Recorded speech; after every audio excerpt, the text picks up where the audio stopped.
صبح کی روشنی میں اسکول کا صحن، بچے ہنستے کھیلتے اسکول کے اندر جا رہے ہیں۔ سردیوں کی چھٹیوں کے بعد اسکول کا پہلا دن تھا، دھوپ نکلی ہوئی تھی مگر ہوا میں اب بھی خشکی تھی۔ ایک خاموش کلاس روم، تمام نشستیں بھری ہوئی سوائے ایک کے۔ پچھلی قطار میں ایان کی میز، کرسی تھوڑی باہر نکلی ہوئی جیسے کسی کا انتظار ہو، لیکن آخری صف میں ایک بینچ خالی تھا۔ یہ ایان کی نشست تھی اور وہ خالی ہی تھی۔ فلیش بیک ایان اپنی میز پر بیٹھا پرندوں کی تصاویر بنا رہا ہے، آہستہ مسکراتا ہے۔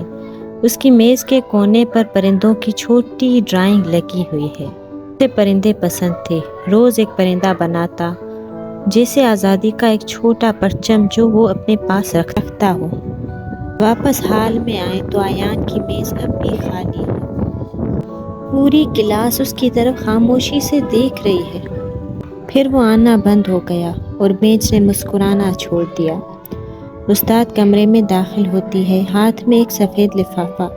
وہ اسے ایان کی میز پر رکھتی ہے اور تھوڑی دیر رکتی ہے۔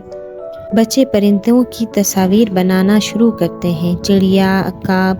ایک لڑکی اپنی تصویر میز سے چپکاتی ہے، باقی بھی اس کی پیروی کرتے ہیں۔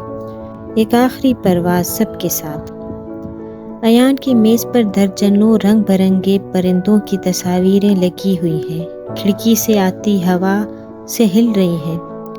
دن کے اختتام تک ایان کی نشست خالی نہیں رہی۔ کبھی کبھی سب سے خاموش لوگ سب سے بلند یادیں چھوڑ جاتے ہیں، جس طرح ایان چھوڑ گیا۔